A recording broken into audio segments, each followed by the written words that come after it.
প্রিয় তৃতীয় শ্রেণীর শিক্ষার্থী বন্ধুরা, আশা করি তোমরা সকলেই ভালো আছো। আজও আমি তোমাদের মাঝে আরেকটি ওই একই অধ্যায়ের উপরে আলোচনা করব। সেটি হচ্ছে আমাদের নবম অধ্যায়, আমাদের বাংলাদেশ। এই আমাদের বাংলাদেশের মোট পাঠ রয়েছে 4টি। সেই 4টি পাঠের মধ্যে আমরা 2টি পাঠ এর আগে শেষ করেছিলাম। এখন আমি আর 2টি পাঠ করব। সেটা হচ্ছে নাম্বার 3 পাঠ। 3 পাঠে রয়েছে বাংলাদেশের নদী। বাংলাদেশকে কি বলা হয়? নদীমাতৃক দেশ। বাংলাদেশকে বলা হয় নদীমাতৃক দেশ। ওকে, এখানে আমরা কি আছে একটু নিয়ে আলোচনা করি। আমাদের দেশে অসংখ্য নদী আছে।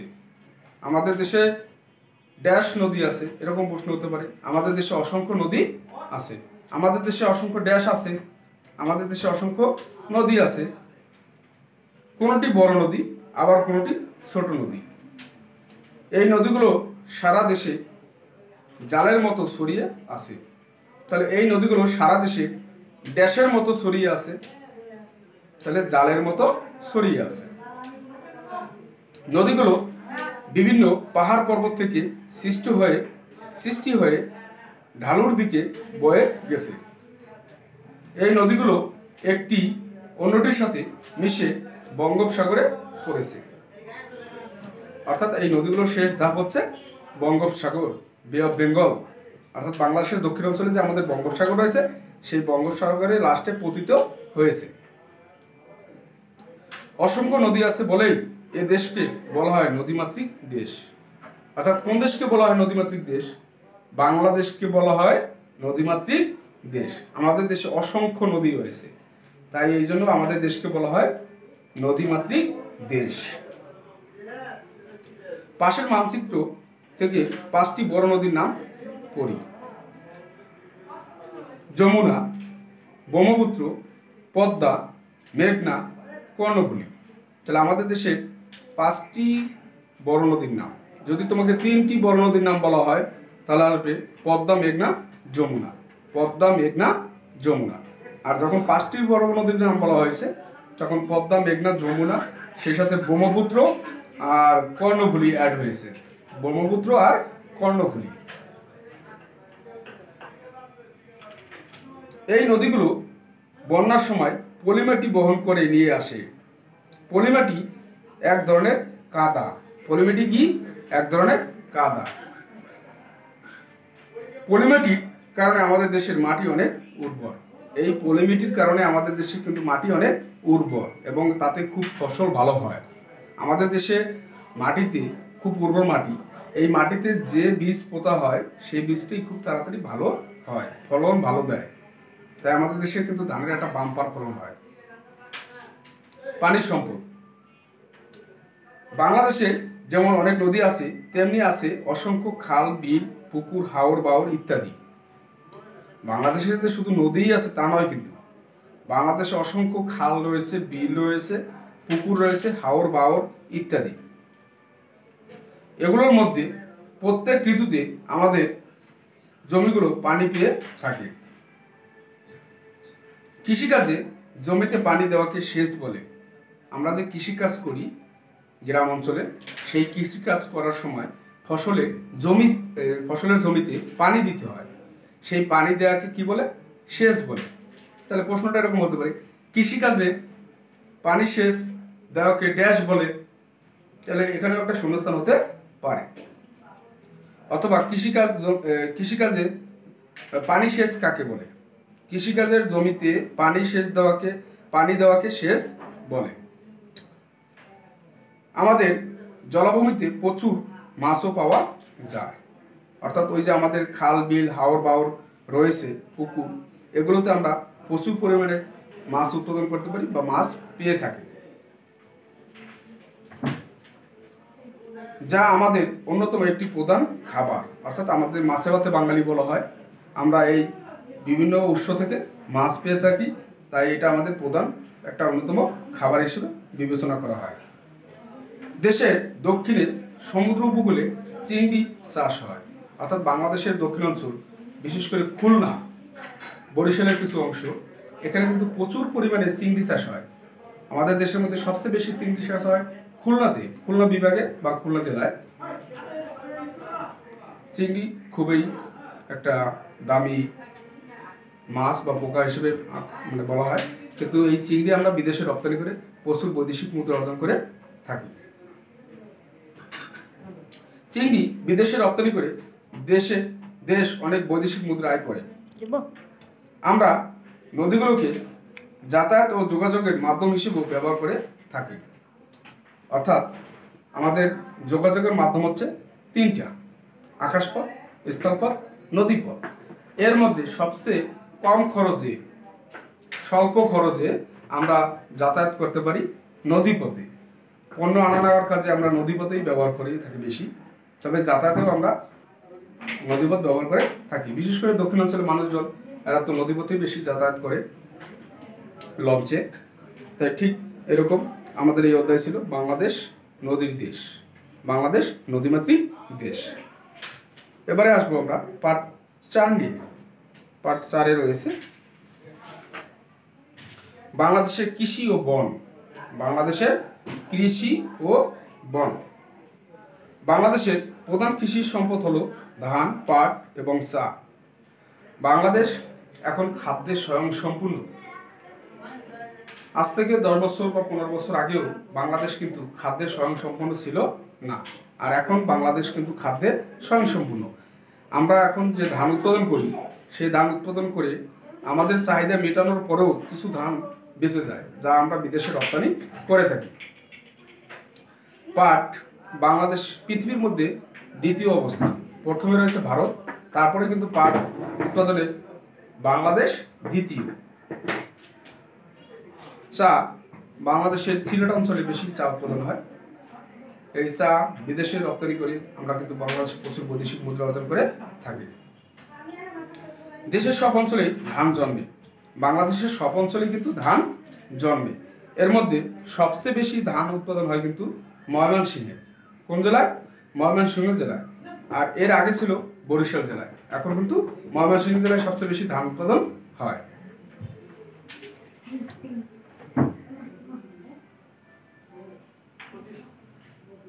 পাট ও চা অর্থকরী ফসল।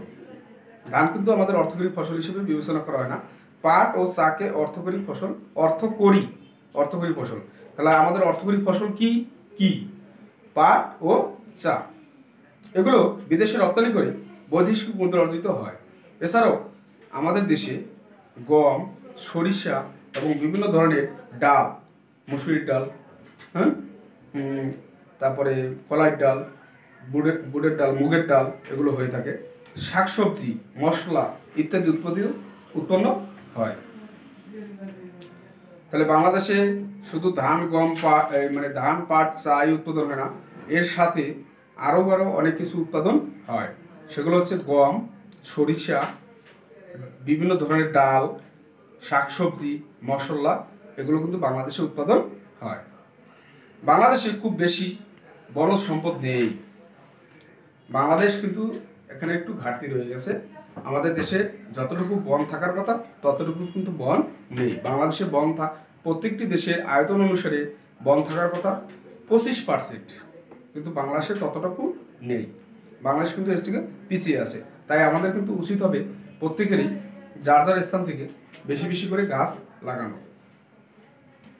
তাহলে বাংলাদেশ খুব বেশি বনজ সম্পদ নেই, তাই আমাদের যা আছে তারও ভালোভাবে সংরক্ষণ করতে হবে। অর্থাৎ আমাদের যতটুকু বন আছে সেটুকুও কিন্তু আমাদের বন সংরক্ষণ করতে হবে। বনদস্যু আছে কিছু, যারা গাছ কেটে ফেলে, তাদেরকে বাধা দিতে হবে। প্রশাসন সজাগ থাকতে হবে। প্রশাসনের লোক তৎপর থাকলে কিন্তু আমাদের বন আর উজাড় হবে না।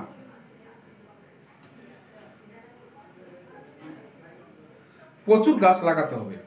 বাংলাদেশে মূলত 3 ধরনের এলাকায় বনভূমি আছে। কয় ধরনের এলাকায়? 3 ধরনের।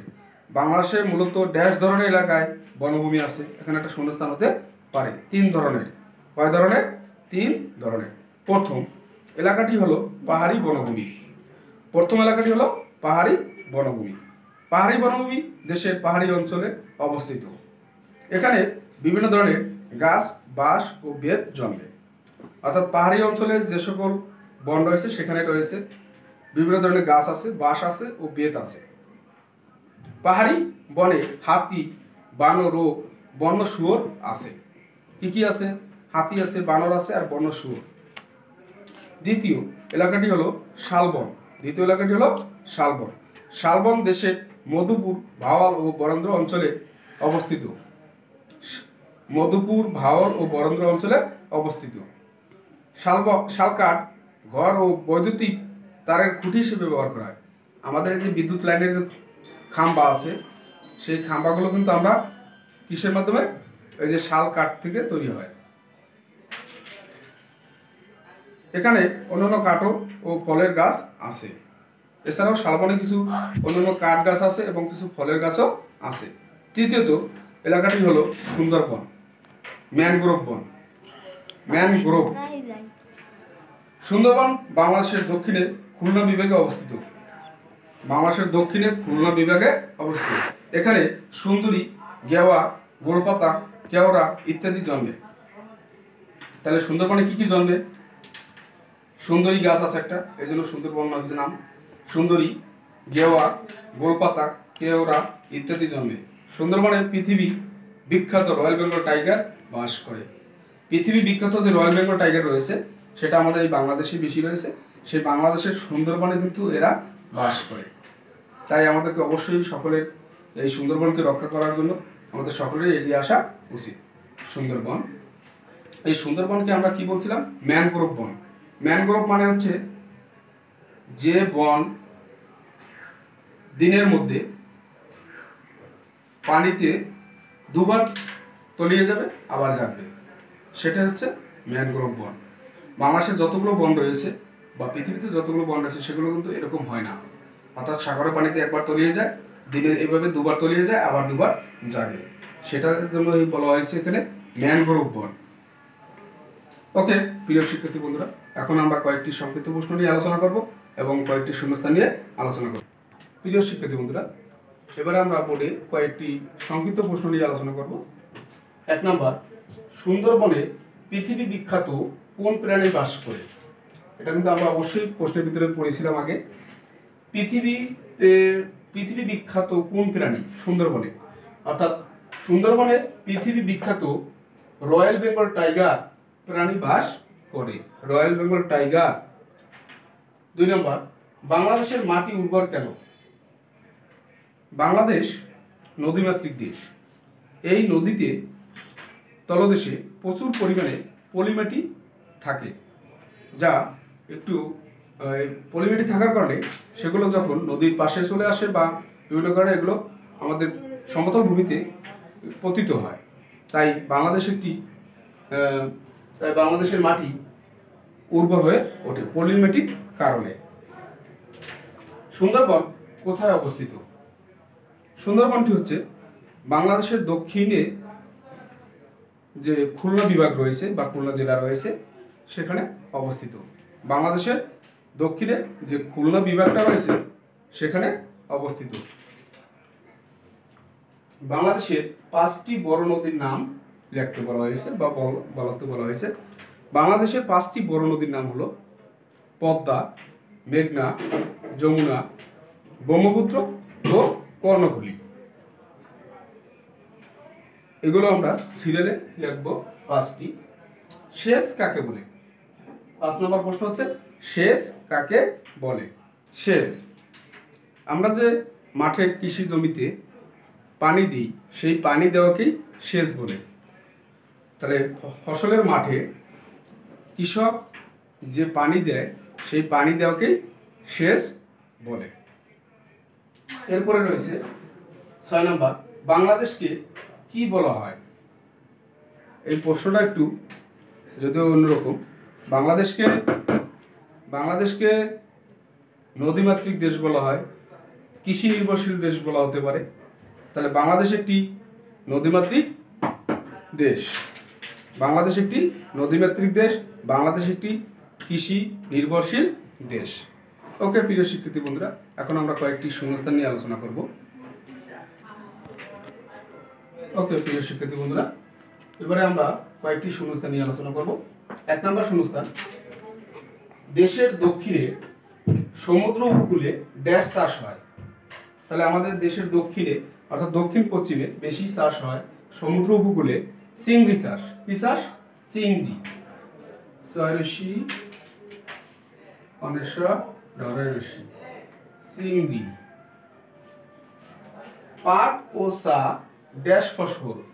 পাট ও চা আমরা বিদেশে রপ্তানি করি, তাই এটাকে বলা হয়েছে অর্থকরী। অর্থ সরেয় অর্থ ক রয় দীর্ঘ অর্থকরী ফসল। পাট ও চা অর্থকরী ফসল। বাংলাদেশে রয়েছে ড্যাশ বনভূমি। বাংলাদেশে মূলত 3 ধরনের বনভূমি রয়েছে। এখানে হবে বাংলাদেশে রয়েছে পাহাড়ি বনভূমি। পাহাড়ি পাহাড়ি বনভূমি। 4 নম্বর, আমাদের দেশ ড্যাশ সম্পদে সমৃদ্ধ। আমাদের দেশ কিন্তু খনিজ সম্পদে সমৃদ্ধ। খনিজ প্রাকৃতিক গ্যাস, তাহলে শুধু প্রাকৃতিক গ্যাস থাকলে কিন্তু চলবে না, লিখতে হবে খনিজ সম্পদে সমৃদ্ধ।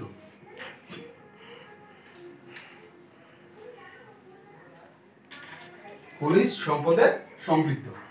আমাদের দেশ খনিজ সম্পদে সমৃদ্ধ। পলিমাটি এক ধরনের কি? কাদা। পলিমাটি কি? এক ধরনের কাদা।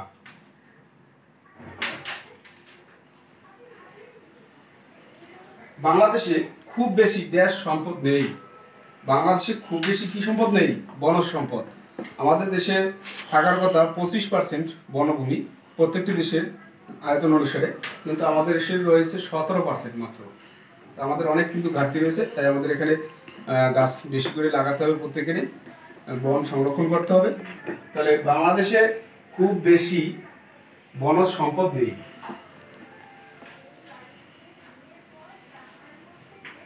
বনজ সম্পদ নেই। ওকে প্রিয় শিক্ষার্থী বন্ধুরা, তোমরা বাসা বসে সুন্দর করে আরো বেশি বেশি প্র্যাকটিস করো।